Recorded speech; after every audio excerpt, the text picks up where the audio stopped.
So incremental model.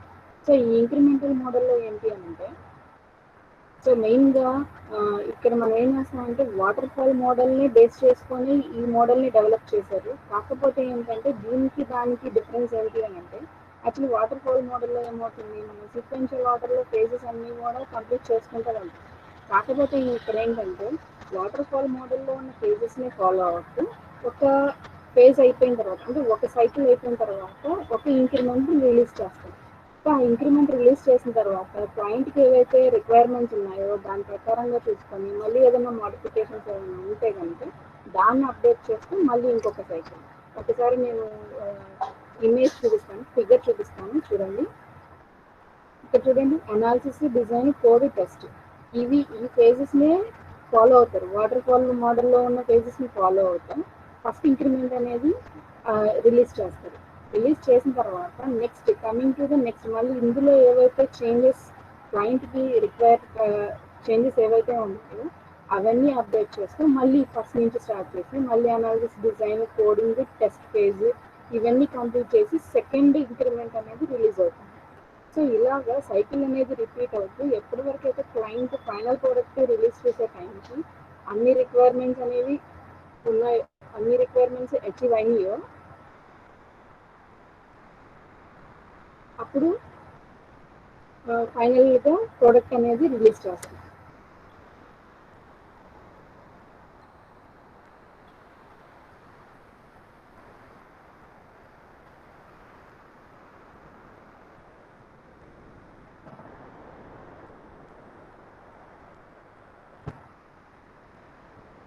One second.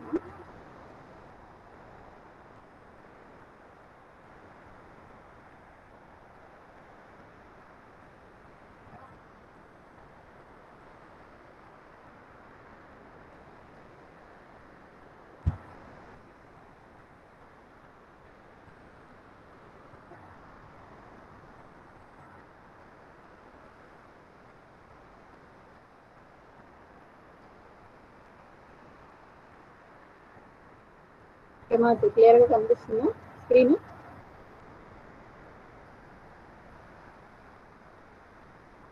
Yes ma'am.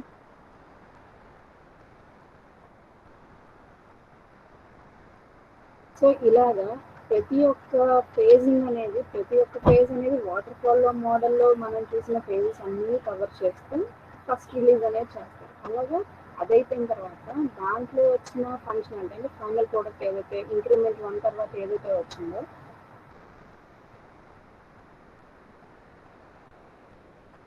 వచ్చిందో దాన్ని తీసుకొని దాంట్లో మళ్ళీ క్లయింట్కి చూపించిన తర్వాత అతని రిక్వైర్మెంట్స్ ఏవైతే ఉన్నాయో అంటే చేంజెస్ ఏదైనా చెప్తే కనుక ఆ చేంజెస్ని బేస్ చేసుకొని వన్ సెకండ్.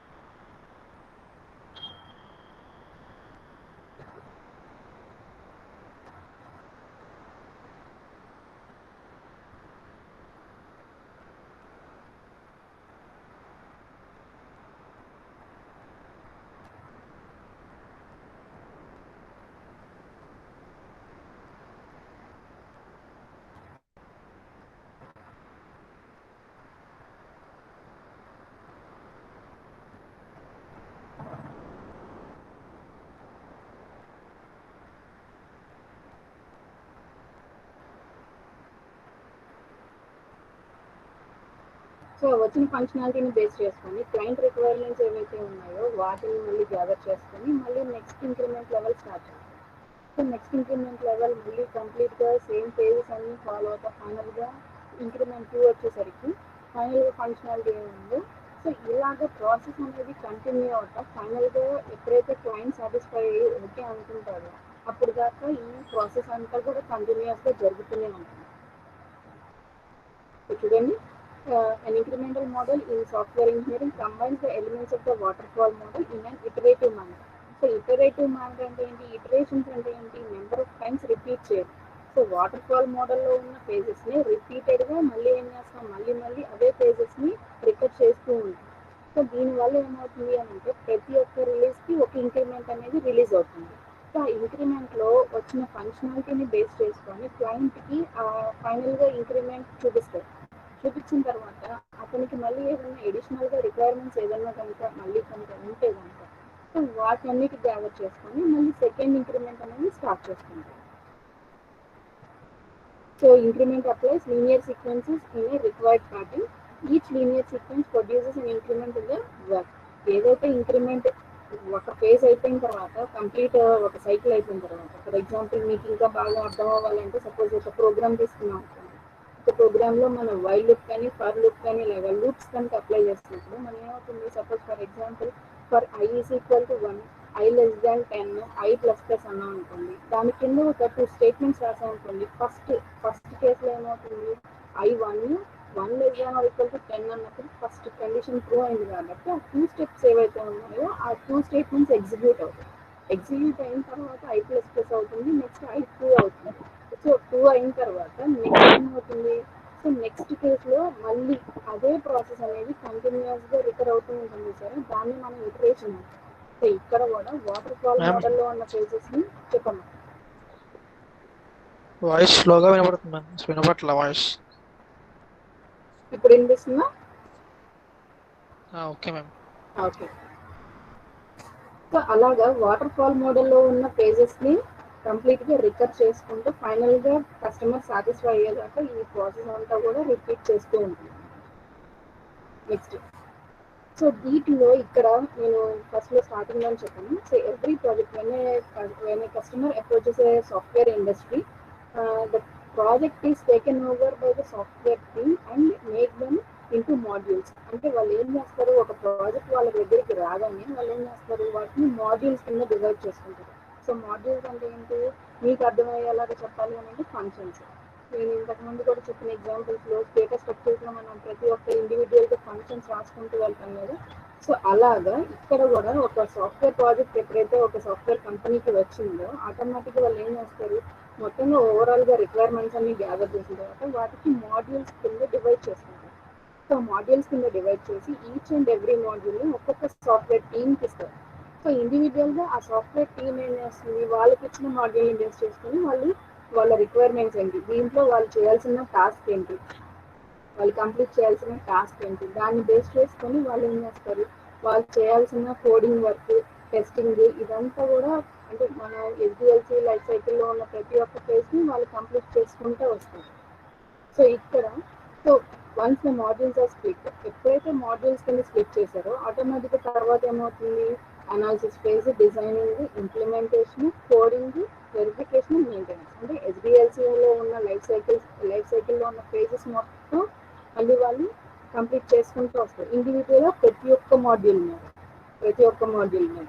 ఎందుకు అని అంటే ఒక మాడ్యూల్ వాళ్ళు రిలీజ్ చేశారంటే ఒక సాఫ్ట్వేర్ టీమ్కి ఒక మాడ్యూల్ ఇచ్చారు అని అంటే ఆ మాడ్యూల్ కంప్లీట్గా ఓవరాల్గా కంప్లీట్ అయ్యేదాకా రెస్పాన్సిబిలిటీ మొత్తం ఆ టీమ్ మెంబర్స్. సో ఫైనల్గా అన్ని ఫేజెస్ని వాళ్ళు కంప్లీట్ చేసుకొని లాస్ట్గా కంప్లీట్ చేసి డిప్లాయ్ చేసే టైంకి అంటే కస్టమర్కి ఇచ్చే టైంకి ఎలాంటి కోడింగ్లో ఎర్రర్స్ కానీ ఎలాంటి ప్రాబ్లమ్స్ కానీ రాకుండా ఉండేలాగా చూసుకునే బాధ్యత వాళ్ళు. సో ఇలాగా సో ప్రతి ఒక్క మాడ్యూల్ని ఇండివిజువల్గా ప్రతి ఒక్క సాఫ్ట్వేర్ టీమ్ ఈ స్టేజెస్ అన్నిటిని కంప్లీట్ చేసుకుంటూ వెళ్ళాలి. So functionality developed in each stage will be added on the previously developed functionality, and this repeats until the software is fully developed. So functionality అంటే ఇంక్రిమెంట్ 1 కంప్లీట్ అయ్యే టైంకి ఏ functionality అయితే develop చేశారో వాళ్ళు దాన్ని బేస్ చేసుకొని నెక్స్ట్ ఇంక్రిమెంట్ స్టార్ట్ అవుతుంది.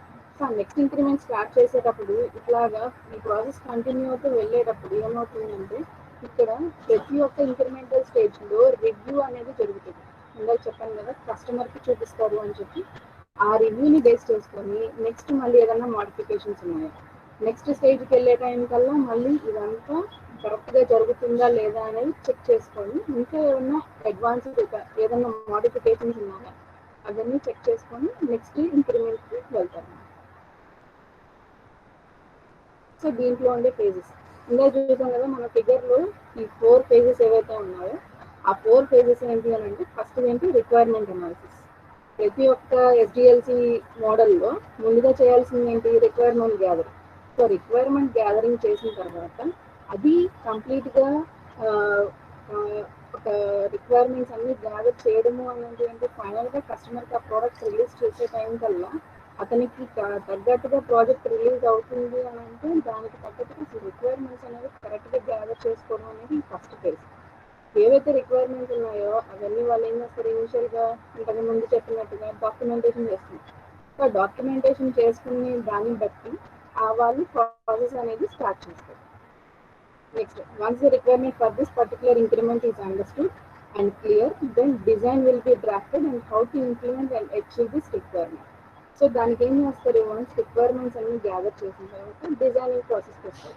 So designing చేసిన తర్వాత దాన్ని ఇంప్లిమెంట్ చేస్తారు. సో దట్ ఏంటి ఆ రిక్వైర్మెంట్స్ అనేవి దానికి తగ్గట్టుగా వాళ్ళు ప్లానింగ్ చేస్తున్నారా లేదా అనేది ఈ డిజైన్ ఫేజ్లో రిక్వైర్మెంట్స్ని చూసుకుంటూ వాళ్ళు డిజైనింగ్ అనేది చేసుకుంటూ వస్తారు. Next coding. కోడింగ్ అనేది ఎలా ఉండాలి? Coding standards will be followed అనేది చూసారా? సో కోడింగ్ స్టాండర్డ్స్ అనేవి ఇప్పుడు వాళ్ళు యూజ్ చేసే సాఫ్ట్వేర్ లాంగ్వేజ్ని బట్టి వాళ్ళు ఏ ప్రోగ్రామింగ్ లాంగ్వేజ్ అయినా యూజ్ చేయొచ్చు. ఆ ప్రోగ్రామింగ్ లాంగ్వేజ్ని బేస్ చేసుకొని ఆ స్టాండర్డ్స్ అనేవి వాళ్ళు మెయింటైన్ చేయాలి. స్టాండర్డ్స్ అంటే ఏంటంటే ఇప్పుడు కోడింగ్ అనేది సపోజ్ క్లయింట్ అర్థం చేసుకోగలనుకోండి. సో కోడింగ్ అనేది అతనికి కూడా అర్థమయ్యే విధంగా ఉండాలి. దానికి తగ్గట్టుగా అతని పర్పస్ ఏదైతే ఉందో అంటే రిక్వైర్మెంట్స్ ఏవైతే ఉన్నాయో దాన్ని అచీవ్ చేస్తా కంప్లీట్గా ఇది డిజైన్ చేస్తున్నామా లేదా అనేది మెయిన్ థింగ్ వాళ్ళు మైండ్లో పెట్టుకొని కోడింగ్ అనేది డెవలప్ చేసుకోవాలి. Without any defaults and unnecessary hard codes అని కనిపిస్తుంది కదా. సో ఎలాంటి హార్డ్ కోడ్స్ అంటే టిపికల్ కోడింగ్ అనేది వాళ్ళు ఇంక్లూడ్ చేసినట్లయితే కనుక క్లయింట్ పరంగా ఈ వాయిస్ బ్రేక్ అవుతుంది మ్యామ్, అసలు క్లారిటీ లేదు, డిస్టర్బెన్స్గా ఉంది. ఇప్పుడు వినిపిస్తుందా? Okay ma'am. So unnecessary hard codes ఏవైతే ఉన్నాయో అంటే టిపికల్ కోడింగ్ అనేది వాళ్ళు ఇంక్లూడ్ చేసుకోకుండా బేసిక్ కోడ్ స్టాండర్డ్స్ అనేవి ఫాలో అవుతూ కోడింగ్ అనేది డెవలప్ చేసుకుంటూ వెళ్ళాలి. Next test. This is the last. ఇదే కదా లాస్ట్ ఫేజ్ ఇందాక చూసిన ఫిగర్లో. లాస్ట్ ఫేజ్లో ఇక్కడ ఎలా ఉండాలి? టెస్టింగ్ అనేది కంప్లీట్గా ఇప్పుడు వీళ్ళు ఫాలో అయిన ఫేజెస్ ఏవైతే ఉన్నాయో వాటన్నిటిలో ఎలాంటి ఇష్యూస్ నెక్స్ట్ ఇంక్రిమెంట్కి వెళ్ళే టైంకి ఎలాంటి ఇష్యూస్ దీని ద్వారా అరైజ్ అవ్వకుండా చూసుకోవాలి. ఎందుకు అని అంటే మళ్ళీ వెనక్కి వెళ్ళి మళ్ళీ సాల్వ్ చేసుకోవడం కాదు కదా ఇక్కడ క్రైటీరియా. ఇక్కడ ఏమవ్వాలి? ఫైనల్గా ఈ 4 ఫేజెస్ వాళ్ళు ఫాలో అవుతున్నారు అని అంటే లాస్ట్ టెస్టింగ్ ఫేజ్ అనేది చాలా ఇంపార్టెంట్. సో ఇక్కడ ఎలాంటి ప్రాబ్లమ్స్ అంటే ఎలాంటి డిఫెక్ట్స్ కూడా అరైజ్ అవ్వకుండా ఇక్కడే వాటన్నిటిని సాల్వ్ చేసుకొని నెక్స్ట్ ఇంక్రిమెంట్కి వెళ్ళాలి. సో ఇవి ఈచ్ ఇంక్రిమెంట్లో ఉండే ఫేజెస్ ఇవన్నీ. అంటే ప్రతి ఒక్క ఫేజ్లో కూడా ఈ 4 ఫేజెస్ ఫాలో అవుతాయి. ఈ 4 ఫేజెస్ ఫాలో అయిన తర్వాత ఫస్ట్ ఇంక్రిమెంట్ అయ్యేసరికి ఏదైతే ఫంక్షనాలిటీ డెవలప్ చేశారో అంటే ఏదైతే ప్రోడక్ట్ డెవలప్ చేశారో అది నెక్స్ట్ ఫేజ్కి కంటిన్యూ అవుతుంది, నెక్స్ట్ ఇంక్రిమెంట్కి కంటిన్యూ అవుతుంది. సో ఇక్కడ ఇంకో కొన్ని ఇంపార్టెంట్ పాయింట్స్ ఏంటి అని అంటే ఇక్కడ ఫస్ట్ ఇంక్రిమెంట్ ఏదైతే ఉందో అంటే ఫస్ట్ ఇంక్రిమెంట్ 1 అని ఉంది కదా. సో అక్కడ మనం డెవలప్ చేసిన ప్రోడక్ట్ ఏమంటారంటే కోర్ ప్రోడక్ట్ అంటారు. సో కోర్ ప్రోడక్ట్ అంటారు. నెక్స్ట్ దాని తర్వాత వచ్చే మిగతా ఇంక్రిమెంట్స్ అన్నిటినీ కూడా స్ట్రిప్డ్ డౌన్ అంటారు. సో వీటిలో ఏంటి అని అంటే ఏదైతే ఫస్ట్ ఇనిషియల్ కోర్ ప్రోడక్ట్ వాళ్ళు డెవలప్ చేశారో దాన్ని బేస్ చేసుకొని మిగతా కోడింగ్ అంతా ఫర్దర్గా నెక్స్ట్ ఇంక్రిమెంట్స్ అన్నీ కూడా దాని మీద బేస్ చేసుకొని ఉంటాయి. అంటే ఫస్ట్ ఇంక్రిమెంట్ అయిన తర్వాత అంటే ఇక్కడ ఎన్ని పాయింట్స్ మనం చెప్పినా కాన్సెప్ట్ ఏంటి అని అంటే ఇక్కడ మనం ఇట్లాగా ఈ పేజెస్ అన్ని ఫాలో అయిన తర్వాత ఇంక్రిమెంట్ 1 ఏదైతే రిలీజ్ చేశారో దీంట్లో వాళ్ళు డెవలప్ చేసిన ప్రోడక్ట్ ఏదైతే ఉందో దాన్ని బేస్ చేసుకొని నెక్స్ట్ ఇంక్రిమెంట్ 2 అనేది డెవలప్ చేయడం స్టార్ట్ చేస్తారు. అంటే దీంట్లో మోడిఫికేషన్స్ ఇంకా ఎడిషనల్ రిక్వైర్మెంట్స్ ఏమున్నాయి, నెక్స్ట్ వీటిలో ఇంకా ఏం యాడ్ చేసుకోవాల్సి ఉంటుంది, ఇలా బేస్ చేసుకొని నెక్స్ట్ ఇంక్రిమెంట్స్ అనేవి బేస్ అయ్యి ఉంటాయి దాని మీద. సో ఇక్కడ ఈ ప్రాజెక్ట్ ఈ పర్టికులర్ ఇంక్రిమెంటల్ మోడల్ అనేది ఎక్కడ మెయిన్గా యూస్ఫుల్గా ఉంటుంది అని అంటే ఎక్కడైతే నెంబర్ ఆఫ్ ఎంప్లాయీస్ అనేది చాలా తక్కువ మంది ఉంటారు అక్కడ ఈ పర్టికులర్ మోడల్ అనేది యూస్ఫుల్గా ఉంటుంది. ఎందుకు అని అంటే ఇక్కడ మీరు చూసినట్టయితే ప్రతి ఒక్క ఇంక్రిమెంట్లో 4 పేజెస్ ఉన్నాయి. సో ఈ 4 పేజెస్ని వాళ్ళు ఏం చేస్తారు, ప్రతి ఉన్న తక్కువ మంది ఎంప్లాయీస్ని దాంట్లో ఇన్వాల్వ్ చేసి దాంతో ఇంక్రిమెంట్ 1 అనేది డెవలప్ చేస్తారు. ఇంక్రిమెంట్ 1 డెవలప్ చేసిన తర్వాత దాని మీద బేస్ చేసుకొని నెక్స్ట్ ఇంక్రిమెంట్ ఇంకా ఏం చేంజెస్ ఉన్నాయి, ఇంకా ఎడిషనల్ రిక్వైర్మెంట్స్ ఏంటి అనే దాని మీద బేస్ చేసుకొని నెక్స్ట్ ఇంక్రిమెంట్ స్టార్ట్ అవుతుంది. కాబట్టి ఒకవేళ ఇలా ఇంక్రిమెంట్స్ అనేవి కంటిన్యూ అవుతూ ఉన్నప్పుడు ఇంకా ఎడిషనల్గా మెంబర్స్ కావాలి అన్నప్పుడు వాళ్ళు రిక్రూట్ చేసుకోవచ్చు, ఇంకా ఎడిషనల్గా కావాలి అని అనుకుంటే. లేదు ఉన్న వాళ్ళతోనే మేనేజ్ చేయొచ్చు అని అనుకుంటే కనుక ఈ మోడల్ అనేది వాళ్ళకి సూటబుల్గా ఉంటుంది.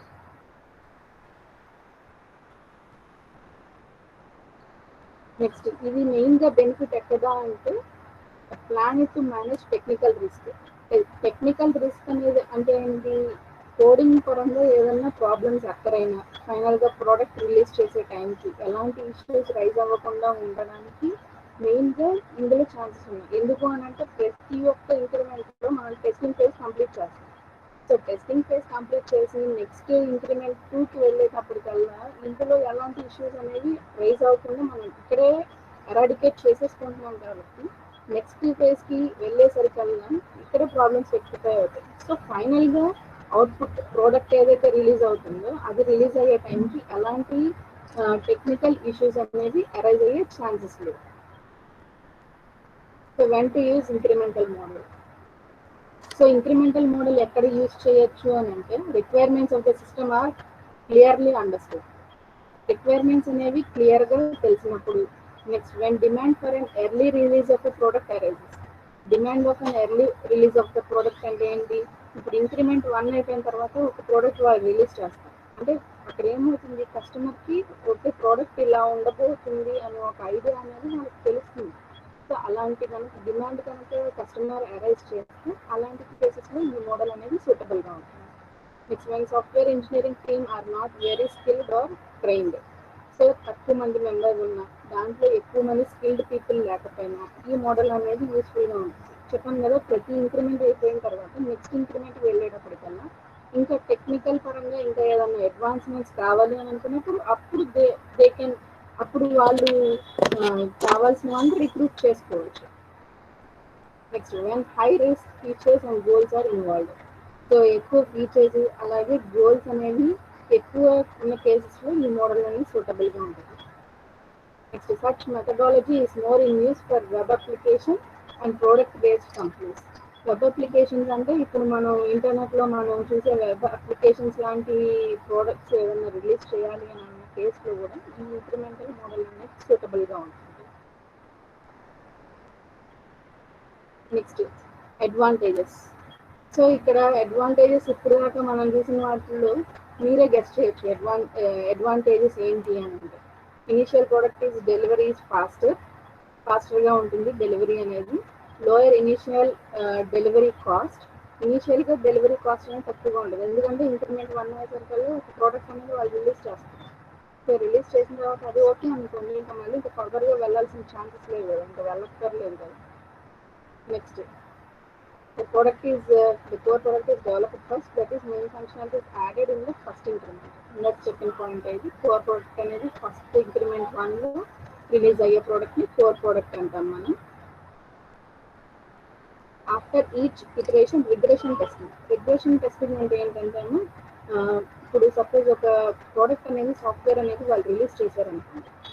ఆల్రెడీ సపోజ్ ఫర్ ఎగ్జాంపుల్ ఒక సాఫ్ట్వేర్ తీసుకున్నాం, దానికి నెక్స్ట్ వెర్షన్ ఏదైతే ఉందో వాళ్ళు రిలీజ్ చేశారనుకోండి. సపోజ్ ఎంఎస్ ఆఫీస్ 2007 2010 అనుకున్నాం. సో 2007కి 2010కి వాళ్ళు ఏవో అడిషనల్ ఫీచర్స్ యాడ్ చేసి ఉంటారు. సో యాడ్ చేసినప్పుడు ఏమవుతుందంటే ప్రీవియస్గా ఆల్రెడీ అవైలబుల్గా ఉన్న ఫీచర్స్ని అలాంటి ఫీచర్స్ని మెయిన్ ఫీచర్స్ని డిస్కస్ చేయకూడదు, కంప్లీట్గా డిలీట్ చేయకూడదు. డిలీట్ చేసేలాగా ఉంటే కనుక అది ప్రాబ్లం అవుతుంది. సో అలాంటి కేసెస్ ఏమన్నా అక్కరైనాయా లేదా అని చెక్ చేసేదాన్ని మనం రిగ్రెషన్ టెస్టింగ్ అంటాం. సో రిగ్రెషన్ టెస్టింగ్ అనేది ప్రతి ఫేజ్లో అంటే ప్రతి ఇంక్రిమెంట్లో చేయడం వల్ల ఏమవుతుంది అంటే ఎలాంటి ఇష్యూస్ అనేవి రైజ్ అవ్వకుండా ఉంటాయి, ఎలాంటి డిఫెక్ట్స్ అనేవి అక్కడ అవ్వకుండా ఉంటాయి. Next, it is easier to test and debug than other methods of software development because smaller changes are made during each iteration. So ఇక్కడ మనం ప్రతి కాన్సెప్ట్ లో చెప్పేది ఏంటి అని అంటే టెస్టింగ్ జరుగుతుంది, దానికి తగ్గట్టుగా డీబగ్గింగ్ అనేది జరుగుతుంది. కాబట్టి ప్రతి ఒక్క ఇంక్రిమెంట్ స్టేజ్ లో నెక్స్ట్ స్టేజ్కి వెళ్ళేసరికల్లా ఎలాంటి ఇష్యూస్ అక్కర్ అవ్వకుండా అక్కడికక్కడే ప్రాబ్లమ్స్ అన్ని రెక్టిఫై చేసుకుంటూ నెక్స్ట్ ఫైనల్ ప్రోడక్ట్ రిలీజ్ చేసే టైంకి ఎలాంటి ఇష్యూస్ రైజ్ అవ్వకుండా చూసుకునే ఛాన్సెస్ ఇందులో ఉన్నాయి. ఈచ్ రిలీజ్ అన్ని feature is added. Hello ma'am. చెప్పమ్మా.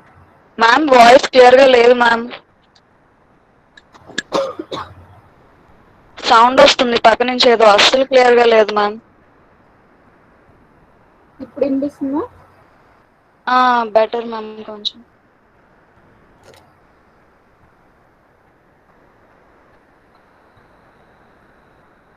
Next risk of changing requirement is reduced. So ఇక వినిపిస్తుందా అమ్మా? ఇప్పుడు క్లియర్ గానే ఉందా? Ma'am No, ma'am. Break అయిపో- మీ వాయిస్ బ్రేక్ అవుతుందమ్మా. బ్రే- హలో చెప్పమ్మా. ఫ్యాన్ ఉన్నట్టు సౌండ్ వస్తున్నాను, ఏదో బ్లోయింగ్ విండ్ సౌండ్ వస్తున్నా. అవునా? ఒక్క నిమిషం.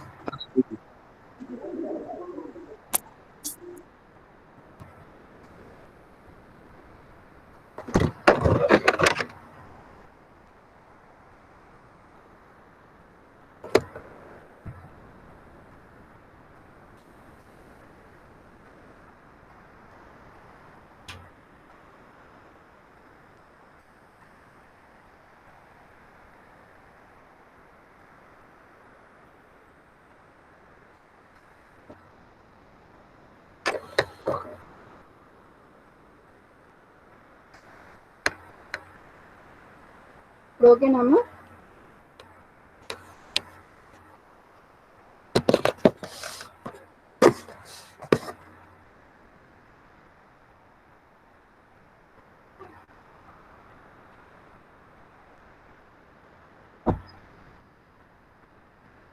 ఇప్పుడు వినిపిస్తుందా అందరికి?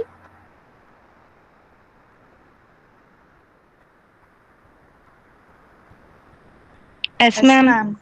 Okay.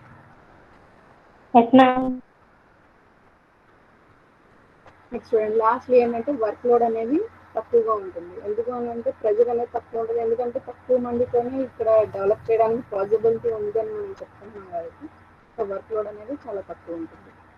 Next coming to disadvantages, first ఏంటంటే రిక్వైర్స్ గుడ్ అనాలిసిస్.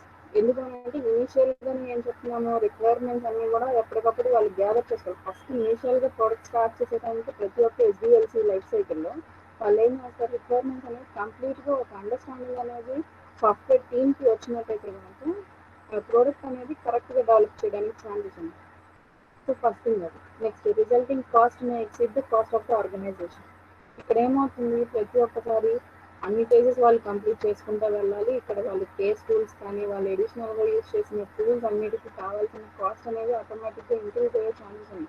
ఎందుకంటే కస్టమర్ అనేది సాటిస్ఫై అవ్వకుండా నెక్స్ట్ ఇంక్రిమెంట్స్ చెప్తూ ఉన్నట్టయితే రిక్వైర్మెంట్స్ ఎడిషనల్గా యాడ్ చేస్తూ ఉన్నట్టయితే కనుక అక్కడ ప్రాబ్లం అనేది అక్కడ అయ్యే ఛాన్స్ ఉంది. Next each phase of an iteration is rigid and do not overlap each other. So ప్రతి ఒక్క ఇటరేషన్లో ఇక్కడ ఏమవుతుందంటే ఒక ఇంప్రూవ్మెంట్ అనేది కంప్లీట్గా జరుగుతుందా లేదా అనేది క్లియర్గా చెప్పలేము. ఎందుకనంటే చెప్పాను కదా, ఫైనల్ ప్రోడక్ట్ రిలీజ్ చేసే టైం కల్లా కస్టమర్ సాటిస్ఫై అవ్వడం అనేది ఇంపార్టెంట్ ప్రతి ఒక్క సాఫ్ట్వేర్ కంపెనీకి.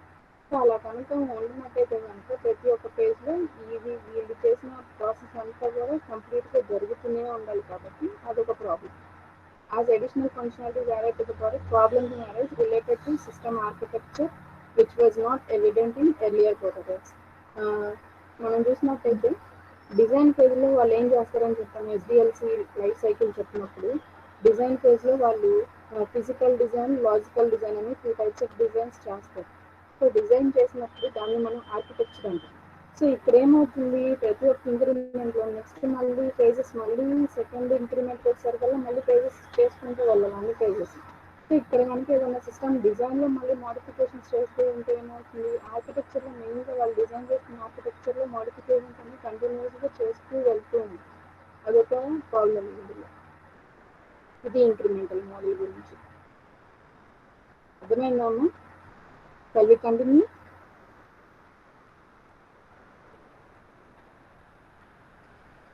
Next, coming to RAD model.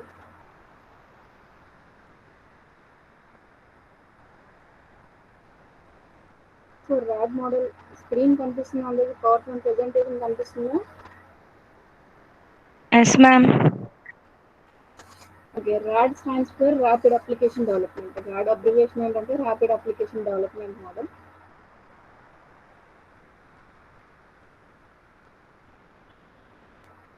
So ఇక్కడ మెయిన్గా ఈ మోడల్లో మెయిన్ అడ్వాంటేజ్గా చెప్పాల్సింది ఏంటి అని అంటే, తక్కువ స్పాన్ ఆఫ్ టైంలో ఏదైనా ఒక ప్రోడక్ట్ని రిలీజ్ చేయాలి అని అంటే కనుక ర్యాపిడ్ అప్లికేషన్ మోడల్ అనేది బెస్ట్ సూటబుల్.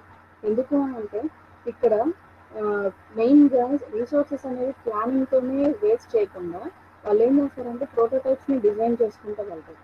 నేను ముందు ఇనీషియల్గా ఫిగర్ చూపిస్తాను చూడండి. సో ఇవి ర్యాడ్ మోడల్లో ఉండే ఫేజెస్. ఈ ఫిగర్ చూసినట్టయితే ఫస్ట్ ఇనీషియల్గా ప్రోటోటైప్ 1 రిలీజ్ చేస్తారు. ప్రోటోటైప్ మోడల్ గుర్తుంది కదా మీకు. సో ప్రోటోటైప్ మోడల్ అంటే ఏంటి, ఒక బేసిక్ మోడల్ అనేది వాళ్ళు డిజైన్ చేస్తారు. అంటే కంప్లీట్గా కోర్ ప్రోడక్ట్ కాదు, అవుట్పుట్ ప్రోడక్ట్ కాదు, అది ఒక జస్ట్ బేసిక్ డిజైన్, అంటే ఒక డమ్మీ ప్రోడక్ట్ లాగా. సో ఆ డమ్మీ ప్రోడక్ట్ రిలీజ్ చేసిన తర్వాత నెక్స్ట్ దాంట్లో మళ్ళీ ఏదైనా ఆల్టరేషన్స్ ఉన్నాయా, ఆల్టరేషన్స్ ఉంటే నెక్స్ట్ ఏం చేస్తారు, next coming to prototype 2 second prototype release చేస్తారు. అలా రిలీజ్ చేసుకుంటూ వెళ్ళి ఫైనల్గా అవుట్పుట్ అనేది ఓకే, ప్రోటోటైప్ క్లియర్గా ఉంది, కావాల్సిన రిక్వైర్మెంట్స్ అన్నీ ఓకే అనుకున్నప్పుడు ఫైనల్గా ప్రోడక్ట్ అనేది డెవలప్మెంట్ స్టార్ట్ చేస్తారు. సో ప్రోటోటైప్ అంటే prototype is a version of the product that mimics అంటే జస్ట్ ఒక డమ్మీ ప్రోడక్ట్ లాగా మాత్రమే కనిపిస్తుంది. కాకపోతే ఏమవుతుందంటే దానికి మెయిన్ ప్రోడక్ట్లో ఫంక్షన్స్ ఏవైతే ఉన్నాయో అట్లాగే కనిపిస్తుంది, which allows for a faster output of the created element. చెప్పాను కదా, ఒక మెయిన్గా ర్యాడ్ మోడల్ అని చెప్పేటప్పుడు 60 to 90 days అంటే ఒక 3 months టైం పీరియడ్ లోపు ఒక ప్రోడక్ట్ని కనుక సాఫ్ట్వేర్ని కనుక వాళ్ళు డెవలప్ చేయాలి అని అనుకుంటే కనుక ర్యాపిడ్ అప్లికేషన్ డెవలప్మెంట్ మోడల్ అనేది best suitable. Next, without an abundance of pre-planning in the development stage, the prototype can easily be altered to make changes. So prototype అనేది అంటే ఏమవుతుంది, ప్రోటోటైప్ మనం తీసుకున్నట్టయితే దాంట్లో చేంజెస్ చేసుకోవడానికి ఈజీగా ఫ్లెక్సిబుల్గా ఉంటుంది. సో ఫ్లెక్సిబుల్గా ఉంటుంది కాబట్టి మనం ఇందులో మెయిన్గా ప్రాబ్లమ్స్ ఏమి అక్కరవు. సో ఫైనల్గా ప్రోడక్ట్ అనేది ఎప్పుడైతే ప్రోటోటైప్స్ అన్ని క్లియర్గా ఉన్నాయి అని అనుకుంటున్నామో అప్పుడే మాత్రమే డెవలప్ చేసుకుంటున్నాం కాబట్టి మెయిన్గా ఇక్కడ ఎలాంటి ఇష్యూస్ రైజ్ అయ్యే ఛాన్సెస్ లేవు. Next, the team of experts involved in the testing of the app prototype including the developers, customer service representatives and IT professionals work together in a forward motion to get the best version of the prototype possible.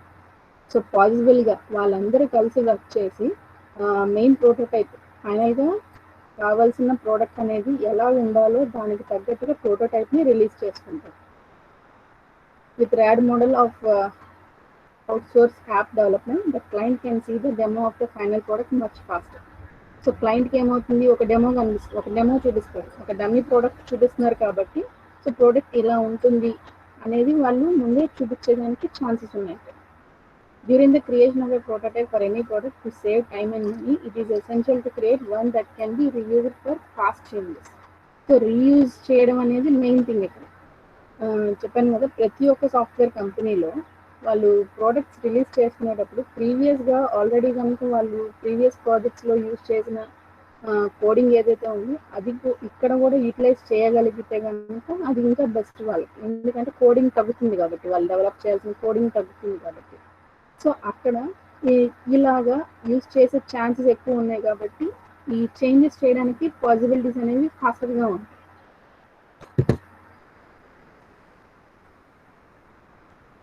Next, ఇది దేని మీద focus చేస్తుందంటే input output source మీద, అలాగే destination of the information మీద. It emphasis on delivering projects in small pieces. The larger projects are divided into series of, ఇది తెలిసిందే కదా, ఒక లార్జ్ ప్రోడక్ట్ని వాళ్ళు ఏం చేస్తారంటే పీసెస్ కింద డివైడ్ చేసి దాన్ని ఫైనల్గా మొత్తం అన్ని పీసెస్ని కలిపి ఒక ఫైనల్ ప్రోడక్ట్ని రిలీజ్ చేసుకుంటారు. The main feature of RAD model that it focuses on the reuse of templates, tools, process and code. చెప్పాను కదా, రీయూజ్ చేస్తారు. మెయిన్గా రీయూజ్ అనేది యూటిలైజ్ చేయడం ద్వారా దీంట్లో తక్కువ స్పాన్ ఆఫ్ టైంలో వాళ్ళు ప్రోడక్ట్ అనేది రిలీజ్ చేయడానికి ఛాన్సెస్ అనేవి ఎక్కువ ఉన్నాయి. అంటే ప్రీవియస్గా వాళ్ళు డెవలప్ చేసిన సాఫ్ట్వేర్ ప్రాజెక్ట్స్ ఏవైతే ఉన్నాయో వాటిలోంచి కోడింగ్ కానీ ఇలా టెంప్లెట్స్ కానీ ఆల్రెడీ యూటిలైజ్ చేసిన టూల్స్ కానీ ప్రాసెస్ కానీ ఇవన్నీ తీసుకొని వాళ్ళు ఏం చేస్తారంటే ప్రోడక్ట్ని డెవలప్ చేయడం స్టార్ట్ చేస్తారు. ఇప్పుడు చూసినట్టయితే మీరు ఫిగర్లో కనిపిస్తుంది సారా, 60 to 90 days తక్కువ స్పాన్ ఆఫ్ టైంలో క్రియేట్ చేయగలిగే మోడల్ ఏదన్నా ఉంది అని అంటే అది RAD మోడల్ మాత్రం. సో దీంట్లో 5 phases ఉన్నాయి: business modelling, data modelling, process modelling, application generation, testing and modelling. First business modelling. So first business modelling ఏంటి అని అంటే, సో బిజినెస్ మోడల్లో ఏముంటుంది, ప్రతి ఒక్క SDLC లైఫ్ సైకిల్లో మెయిన్గా ఫస్ట్ స్టెప్ ఏమై ఉంటుంది, ఇన్ఫర్మేషన్ గ్యాదరింగ్. సో ఇక్కడ బిజినెస్ మోడలింగ్లో కూడా మనం ఇన్ఫర్మేషన్ గ్యాదర్ చేసుకుంటాం. ఎవరైతే మెయిన్గా కస్టమర్ అప్రోచ్ అయ్యారో వాళ్ళందరితో మీటింగ్ పెట్టుకొని మొత్తం ఏదైతే బిజినెస్ రిలేటెడ్ ఇష్యూస్ ఏవైతే ఉన్నాయో, అంటే మొత్తం రిక్వైర్మెంట్స్ ఏవైతే ఉన్నాయో అవన్నీ గ్యాదర్ చేసుకొని దానికి ఒక డాక్యుమెంటేషన్ అనేది ప్రిపేర్ చేసుకుంటారు. సో దీన్ని బేస్ చేసుకుని నెక్స్ట్ ఫేజ్కి వెళ్తారు. సో నెక్స్ట్ ఫేజ్ ఏంటి, data modelling. During the data modelling stage all the information gather during the business modelling phase is analyse. ఇక్కడ అనాలిసిస్ చేస్తారు, అంటే ప్రోడక్ట్ అనేది ఎలా ఉండాలి. సో ఇప్పుడు రిక్వైర్మెంట్స్ అన్ని గ్యాదర్ చేసిన తర్వాత దాన్ని అనలైజ్ చేసిన దాని మీద ఇప్పుడు ఎలాగే డిజైనింగ్, అంటే ఫర్దర్ స్టెప్స్ అన్ని ఎలా చేయాలి అనేదంతా కూడా ఇక్కడ అనాలిసిస్ చేస్తారు. సో ఈ అనాలిసిస్ ఫేజ్లో ఏమవుతుంది, గ్రూప్స్ అనేవి ఫామ్ చేస్తారు. సో గ్రూప్ చేసి ఇండివిజువల్గా ప్రతి ఒక్క డేటా గ్రూప్కి ఒక పార్ట్, అంటే ప్రాజెక్ట్లో ఒక పార్ట్ ఇచ్చేస్తారు. అది కంప్లీట్గా డెవలప్ చేసి టెస్ట్ చేసుకొని ఫైనల్గా ప్రోడక్ట్ అంతా చూసుకునేది మొత్తం ఆ గ్రూప్ అనేది బేస్ అయ్యి ఉంటుంది. Relation between these groups and their usefulness as defined in the business modelling step is also establish during this phase of the RAD model. కంప్లీట్గా ప్రతి ఒక్క గ్రూప్ మధ్యలో కోఆర్డినేషన్ అనేది కంప్లీట్గా ఉండాలి. ప్రతి ఒక్క గ్రూప్కి ప్రతి ఒక్క గ్రూప్ వేరే గ్రూప్ తోటి ఎప్పటికప్పుడు కాంటాక్ట్లో ఉండి వాళ్ళ దాంట్లో చేంజెస్ ఎలా ఉన్నాయా, ఏదన్నా మోడిఫికేషన్స్ కావాల్సి ఉంటాయా, ఏదన్నా ఇన్ఫర్మేషన్ గ్యాదర్ చేసుకోవాల్సి ఉంటే అవన్నీ కూడా ఈ ఫేజ్లోనే కంప్లీట్ చేస్తాం. Next process modelling. ఈ ప్రాసెసింగ్ మోడల్ ఫేజ్లో ఏంటి అంటే, processing modeling phase is the step in the RAD model procedure where all the groups of information gathered during the data modeling steps are converted into the required usable information. During the process modeling stage, changes and optimizations can be done and the sets of data can be further defined. So ఇక్కడ ఏం చేస్తారు, previous ఫేజ్లో అంటే data modelling ఫేజ్లో వాళ్ళు gather చేసిన information ఏదైతే ఉందో డేటా గ్రూప్స్ దగ్గర నుంచి అదంతా కూడా కంప్లీట్గా అనలైజ్ చేసుకుని ఇప్పుడు కావాల్సింది ఫర్దర్గా డెవలప్ చేయాల్సిన డిజైన్ ఫేజ్ అనేది మొత్తం ఇక్కడ కంప్లీట్ చేసుకుంటారు అనమాట. Any descriptions for adding, removing or changing the data objects are also created during this phase. So data groups దగ్గర నుంచి కలెక్ట్ చేసుకున్న దాని ప్రకారం ఏదైనా ఎడిషనల్గా యాడ్ చేయాలా, ఏదైనా చేంజెస్ చేయాలా, ఏదైనా రిమూవ్ చేయాలా అనేది మొత్తం కూడా ఈ ఫేజ్లోనే కంప్లీట్ చేసుకుంటాం. Next application generation. సో ఇది మెయిన్గా ఇక్కడ ఏంటి, అప్లికేషన్ జనరేషన్ అంటే కోడింగ్ ఫేజ్. సో ఇక్కడ కోడింగ్ అనేది స్టార్ట్ చేస్తారు. సో ఇన్ఫర్మేషన్ గ్యాదర్ చేసిన దాని ప్రకారంగా బేస్ చేసుకొని కోడింగ్ అనేది స్టార్ట్ చేస్తారు. And the system that is going to be used to create the prototype to build is build. The data models created are turned into actual prototypes that can be tested in the next step. So ఇక్కడ ఏం చేస్తారు, coding అంతా develop చేసి next స్టెప్లో testing అనేది ఉంటుంది కాబట్టి కంప్లీట్గా కోడింగ్ అనేది ప్రోటోటైప్ అంటే బేస్ చేసుకొని రిక్వైర్మెంట్స్ని బేస్ చేసుకొని కరెక్ట్గా వర్క్ చేస్తున్నామా లేదా అనే ఆ పాయింట్ని కంప్లీట్గా మైండ్లో పెట్టుకొని ఆ ప్రోటోటైప్ని డెవలప్ చేస్తారు. నెక్స్ట్ ఫైనల్గా testing and turn over stage. ఈ టెస్టింగ్ అండ్ టర్న్ ఓవర్లో ఇక్కడ ఏమవుతుంది, టెస్టింగ్ చేసి ఆ ప్రోటోటైప్ మీద టెస్టింగ్ అనేది కంప్లీట్ అవుతుంది, కంప్లీట్గా టెస్ట్ చేయాలి. కంప్లీట్గా టెస్ట్ చేసినప్పుడు ఫైనల్ ప్రోడక్ట్ అనేది అంటే ఇందాక మీరు చూసిన ఫిగర్లో ప్రోటోటైప్ వన్ వచ్చేసరికల్లా టెస్టింగ్ ఫేజ్ కంప్లీట్ చేసుకోవడం అనేది ఏంటి, ఇప్పుడు దాకా డెవలప్ చేసిన కోడింగ్ అంతా కూడా కరెక్ట్గా వర్క్ అవుతుందా లేదా అనేది ఈ ఫేజ్లో స్టార్ట్ చేస్తారు. ఇక్కడ ఎలాంటి ఇష్యూస్ అరైజ్ చేసుకోకూడదు. అసలు ఒక ఎస్డిఎల్సి మోడల్ ఏ మోడల్ తీసుకున్నా కూడా టెస్టింగ్ ఫేజ్ అనేది చాలా ఇంపార్టెంట్. ఎందుకు అని అంటే ఇప్పుడు దాకా వాళ్ళు చేసుకుంటూ వచ్చిన ప్రాసెస్ అంతా కూడా వాళ్ళు అప్లై చేసేటప్పుడు అంటే ఫైనల్గా ఫర్దర్గా ఇంప్లిమెంట్ చేసేటప్పటికల్లా ఎలాంటి ప్రాబ్లమ్స్ రాకుండా ఉండాలి అనేది ముందే వాళ్ళు చెక్ చేసుకోవడం అనేది టెస్టింగ్ ఫేజ్లో జరుగుతుంది. కాబట్టి అక్కడ ఎలాంటి ఇష్యూస్ అరైజ్ అవ్వకుండా అంటే కోడింగ్లో కానీ డిజైన్లో కానీ ఎలాంటి ఇష్యూస్ అరైజ్ అవ్వకుండా ఉండేలాగా చూసుకునేది ఈ ఫేజ్లోనే. కాబట్టి ఈ ప్రతి ఒక్క ఎస్డిఎల్సి లైఫ్ సైకిల్లో ఇంపార్టెంట్ ఫేజ్ అన్నమాట.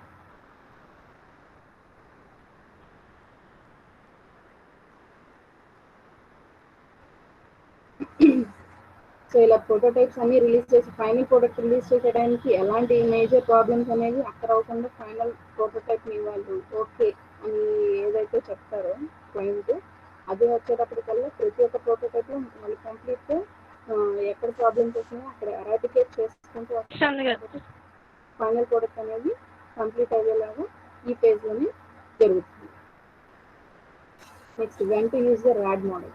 సో ర్యాడ్ మోడల్ ఎప్పుడు యూజ్ చేయాలంటే ఇందాక నేను చెప్పాను కదా, వెరీ షార్ట్ స్పాన్ ఆఫ్ టైంలో కనుక ఏదైనా ప్రోడక్ట్ డెవలప్ చేయాలి అని అనుకుంటే కనుక ర్యాడ్ మోడల్ అనేది యూజ్ చేసుకోవచ్చు. ఎందుకు అని చెప్పాను కదా, ప్రీవియస్గా ఆల్రెడీ ఉన్న టెంప్లెట్స్ కానీ కోడింగ్ కానీ వాటన్నిటిని యూజ్ చేసుకొని వీళ్ళు డెవలప్ చేస్తున్నారు. కాబట్టి ఒక తక్కువ స్పాన్ ఆఫ్ టైంలో ఈ ప్రోడక్ట్ అనేది రిలీజ్ చేయడానికి ర్యాడ్ మోడల్ అనేది సూటబుల్గా ఉంటుంది. Next large number of developers కనుక అవైలబుల్గా ఉంటే అక్కడ సైమల్టేనియస్లీ డెవలప్మెంట్ అనేది జరుగుతుంది. కాబట్టి అలాంటి కేసెస్లో కూడా ఇక్కడ ర్యాడ్ మోడల్ అనేది యూజ్ చేసుకోవచ్చు. If there is an availability of resources who could gather all requirements at the initial stage. So ఏవైతే ఫస్ట్లో చెప్పుకున్నట్టుగా రిక్వైర్మెంట్స్ రీసోర్సెస్ మీద ఎక్కువ టైం వేస్ట్ అవుతుంది. అంటే ఫస్ట్ ఇనిషియల్గా ఏమవుతుంది, రిక్వైర్మెంట్స్ వాళ్ళు ఒకసారి చెప్పిన తర్వాత దాన్ని బేస్ చేసుకొని ప్రోడక్ట్ని డెవలప్ చేసుకునేటప్పుడు ఫైనల్గా వాళ్ళు ఏం చేస్తారు, ప్రోటోటైప్ని డెవలప్ చేయడం స్టార్ట్ చేస్తారు. కాబట్టి ఇక్కడ టైం వేస్ట్ అనేది ఎక్కువ లేదు. ఇక్కడ చెప్పేది ఏంటంటే ర్యాడ్ మోడల్లోనే మనం డెవలప్ చేస్తున్నామంటే ర్యాడ్ మోడల్ యూజ్ చేసి ఒక సాఫ్ట్వేర్ డెవలప్ చేస్తున్నామంటే తక్కువ టైం ఆఫ్ పీరియడ్లో అది ప్రోడక్ట్ రిలీజ్ చేయాలి అన్న మెయిన్ కాన్సెప్ట్ ఉంటుంది. కాబట్టి వాళ్ళు ప్లానింగ్ అనేది ముందు బేసిక్ ఫస్ట్ స్టెప్ నుంచి ఇనిషియల్గా ఫాస్ట్గా గ్యాదర్ చేయడం రిక్వైర్మెంట్స్, దాని తర్వాత ప్రోటోటైప్ డెవలప్ చేయడం, ఇవన్నీ కూడా ఫాస్ట్గా చేసుకుంటూ వెళ్ళడం ద్వారానే ఈ ప్రోడక్ట్ అనేది డెవలప్ చేస్తారు. Next coming to the advantages, rapid development of the product, అంటే fast development of the product, development of reusable small components, already ఉన్న components ని మళ్ళీ రీయూజ్ చేస్తారు. Next repetitive review during development, రిపిటేటివ్గా రివ్యూ అనేది జరుగుతుంది. చెప్పాను కదా, ప్రతి ఒక్క ప్రోటోటైప్ వాళ్ళు రిలీజ్ చేసిన తర్వాత ఇక్కడ ఏమవుతుంది, నెక్స్ట్ క్లయింట్ తోటి కంపల్సరీగా రివ్యూ ఉంటుంది. సో రివ్యూ అయిన తర్వాత దాంట్లో మళ్ళీ ఏదైనా మోడిఫికేషన్ ఉంటే నెక్స్ట్ ప్రోటోటైప్ 2కి వెళ్తారు. So repetitive review during development. Next, integration of reusable components at an initial level hence saves effort in spite of not adding bigger modules. So ఇక్కడ ఇనిషియల్ లెవెల్లోనే ఏవైతే రీయూజబుల్ కాంపోనెంట్స్ వాళ్ళు తీసుకున్నారు, అంటే coding suppose for example coding అనేది తీసుకుంటున్నారు అనుకోండి, reusable components కింద ఇక్కడ కోడింగ్ అనేది తగ్గుతుంది. దీనివల్ల ఏమవుతుంది, మాడ్యూల్ అనేది పెద్దది కాకుండా తక్కువగా వాళ్ళు డెవలప్ చేయాల్సిన కోడ్ అనేది తక్కువగా ఉంటుంది. కాబట్టి ఇక్కడ పెద్ద మాడ్యూల్స్ డెవలప్ చేసుకునే పని లేకుండా పోతుంది. నెక్స్ట్ కన్స్ట్రక్టివ్ ఫీడ్బ్యాక్ అనేది ఎప్పటికప్పుడు కంప్లీట్గా క్లయింట్ తోటి కంపల్సరీగా ఉంటుంది. కాబట్టి అదొక అడ్వాంటేజ్ ఉంటుంది. Next coming to disadvantage, requires a lot of efforts for gathering all requirements at the initial stage. ఇక్కడ ఏమవుతుంది, ఇందాక మనం చెప్పుకున్నట్టుగా రిక్వైర్మెంట్ గ్యాదరింగ్ అనేది ఇంపార్టెంట్ టాస్క్. కాబట్టి అక్కడ ఎక్కువ ఎఫర్ట్ పెట్టాలి. ఎందుకంటే ముందే ఇనిషియల్గానే రిక్వైర్మెంట్స్ ఏంటి అనేది గ్యాదర్ చేయడం వల్ల ఇక్కడ టైం కూడా ఎక్కువ లేకపోవడం అనేది క్రైటీరియా కింద తీసుకుంటే ఇక్కడ ఇనిషియల్గా రిక్వైర్మెంట్స్ గ్యాదరింగ్ అనేది చాలా ఇంపార్టెంట్గా చాలా ఎక్కువ ఎఫర్ట్ పెట్టాల్సిన ఒక task. Next modelling skills have lots of dependencies. So skill అనేది ఎక్కువ ఉండాలి. ఎందుకు అని అంటే ఇప్పుడు రీయూజబుల్ కోడ్ అంటే కోడ్ని రీయూజ్ చేసి అంటే ఆల్రెడీ ఉన్న కోడ్ని యూజ్ చేస్తాం. ఇప్పుడు కొత్తగా దీనికి కోడ్ యాడ్ చేయడం అనేది స్కిల్డ్ పీపుల్ మాత్రమే చేయగలరు. సో అదొక ఇష్యూ ఎక్కువ. నాట్ సూటబుల్ ఫర్ ఎ లో బడ్జెట్ ప్రాజెక్ట్. అంటే ఇక్కడ కాస్ట్ అనేది ఈ ప్రాజెక్ట్లో ఎక్కువ ఉంటుంది కాబట్టి ఇది తక్కువ బడ్జెట్ ఉన్న ప్రాజెక్ట్స్కి సూటబుల్ కాదు. So this is about RAG model.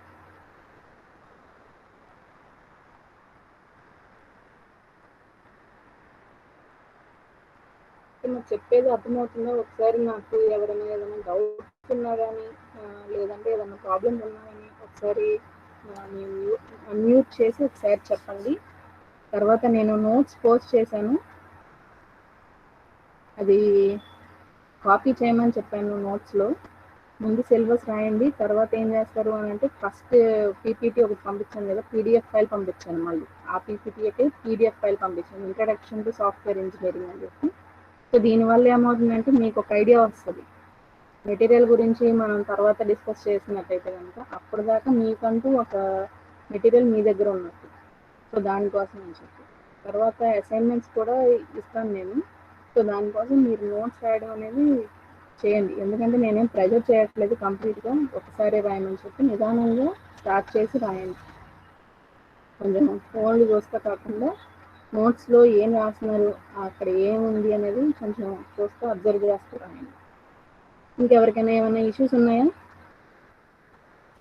Ma'am నేను లాస్ట్ 2 క్లాసెస్ వినలేదు మ్యామ్, ఇదే ఫస్ట్ క్లాస్ నేను విన్నాను. అది యూట్యూబ్లోకి కన్వర్ట్ చేస్తున్నాను, ఛానల్లోకి దాన్ని అప్లోడ్ చేస్తున్నాను నేను. కొంచెం అది ప్రాసెస్ తీసుకుంటుంది, ఒక 2 daysలో నేను పోస్ట్ చేస్తాను. Okay ma'am, thank you. నేను పోస్ట్ చేస్తాను. ఇంకొకటి ఏంటంటే లాస్ట్ వీడియో అనేది రికార్డ్ అవ్వలేదు, సో అది దానికి కూడా నేను అది రికార్డ్ చేసి మళ్ళీ పోస్ట్ చేస్తాను. లాస్ట్ క్లాస్లో ఎక్కువ మంది యాక్చువల్లీ కనెక్ట్ అవ్వాలి, 50 members 52 members వచ్చేది. సో నేను అది అబ్జర్వ్ చేశాను. సో నేను అది పోస్ట్ చేస్తాను. ఆ 2 వీడియోస్ నేను లింక్ అనేది క్లాస్ రూమ్లోనే పోస్ట్ చేస్తాను. Okay ma'am, thank you ma'am. Class అర్థమవుతుందమ్మా? ఇంకెవరికైనా ఏమైనా ప్రాబ్లమ్స్ ఉన్నాయా?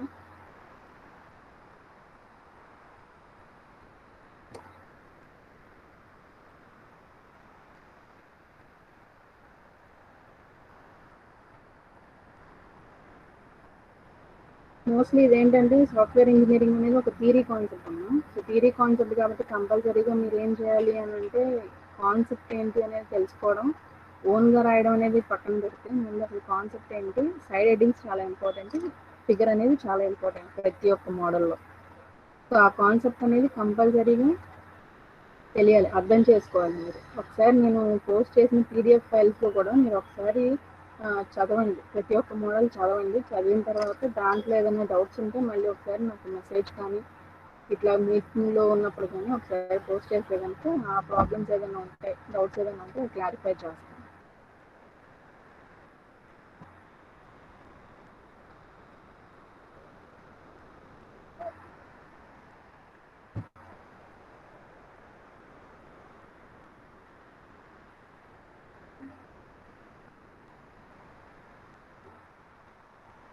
సిఎంఎంఐ అని ఇంకొక చిన్న కాన్సెప్ట్ ఉందమ్మా, అది క్లాస్లో చెప్పేస్తే అయిపోతుంది. అంటే యాక్చువల్లీ అది కూడా ఫస్ట్ యూనిట్లో ఒక టాపికే. హేమ్ సాగర్ ఇంక్రిమెంట్ మోడల్ అనేది update software creating new software అని అడిగారు. అది రెండింటికి యూజ్ చేయొచ్చు. వాళ్ళు అప్డేట్కి యూజ్ చేసుకోవచ్చు. అంటే ఒక సాఫ్ట్వేర్ కంపెనీ అనేది వాళ్ళు ఏ మోడల్ యూజ్ చేస్తారో అనేది వాళ్ళ ఇష్యూ, వాళ్ళకు వచ్చిన క్లయింట్ని బట్టి ఉంటుంది, వాళ్ళ రిక్వైర్మెంట్స్ని బట్టి ఉంటుంది. వాళ్ళకి ఏ మోడల్ సూటబుల్గా ఉంటుంది అనేది వాళ్ళ ఇష్టం. సో దానికోసం వాళ్ళు అప్డేట్కి యూజ్ చేసుకోవచ్చు, లేదంటే న్యూ సాఫ్ట్వేర్ డెవలప్ చేసుకోవడానికైనా యూజ్ చేసుకోవచ్చు. క్లియర్ అని ఏం సాగర్?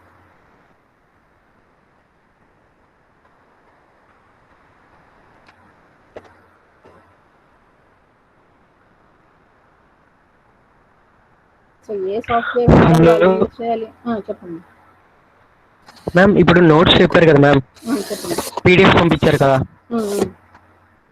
అవి మేము జస్ట్ కాపీ చేసుకుంటే మాకు ఒక ఐడియా కోసం రాసుకోవాలి కదా మ్యామ్. అవునమ్మా. అంటే అదే మళ్ళీ మీరు మెటీరియల్ తర్వాత యాక్చువల్లీ నేనేమనుకుంటున్నానంటే మెటీరియల్ ఉంది, కాకపోతే ఏమవుతుందంటే నేను క్లాస్ చెప్తుంది ఇది కాబట్టి మీకు ఇదైతే బాగా అర్థమవుతుందన్న కాన్సెప్ట్ తోటి నేను ఇదే రాయమని చెప్తున్నాను మిమ్మల్ని. మీరు ఒకసారి వెరిఫై చేసుకుందరు కానీ కావాలంటే నేను పోస్ట్ చేస్తాను తర్వాత మెటీరియల్.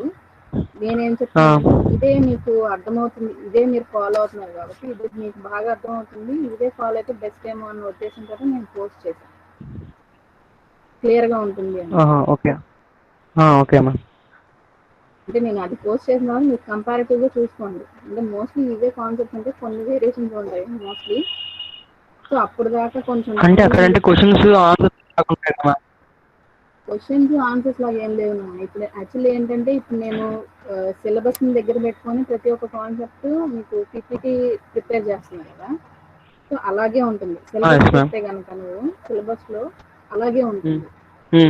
ఈ ఫైనల్గా ప్రతి ఒక్క టాపిక్ ఏదైతే ఉందో దానికి తగ్గట్టుగా నేను చేసుకుంటూ వస్తున్నా పీపీటీ. సో ఇంకేం అడిషనల్గా కాన్సెప్ట్స్ ఏమి లేవు, క్వశ్చన్స్ ఆన్సర్స్ అలాగేం లేవు విడిగా.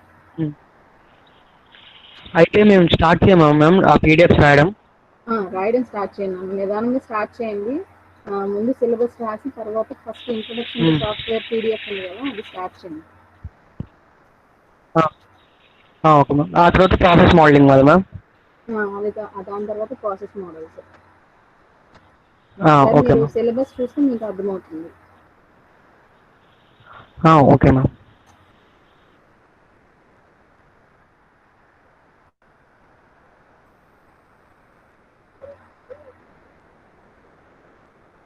సిఎంఎంఐ ఒక కాన్సెప్ట్ నేను చెప్పలేదు, ఇంట్రొడక్షన్ టు సాఫ్ట్వేర్ ఇంజనీరింగ్లో లాస్ట్ టాపిక్ అది మాత్రం ఆపేసి మిగతాది రాసేయండి. సిఎంఎంఐ నేను వేరే మెటీరియల్ పోస్ట్ చేస్తాను, అది రాయకండి. అది రాయకుండా మిగతాదంతా కంప్లీట్ చేయాలి. అది ఒక టాపిక్ కూడా చెప్పలేదు ఇంకా మీకు. అది అంబ్రెల్లా యాక్టివిటీస్ తర్వాత ప్రాసెస్ ఫ్రేమ్వర్క్ తర్వాత అంబ్రెల్లా యాక్టివిటీస్, దాని తర్వాత సిఎంఎంఐ ఉంది. సిఎంఎంఐ మాత్రం ఆపండి ఫస్ట్ పీడిఎఫ్ ఫైల్లో. మిగతాది స్టార్ట్ చేయండి, రాయడం స్టార్ట్ చేయండి.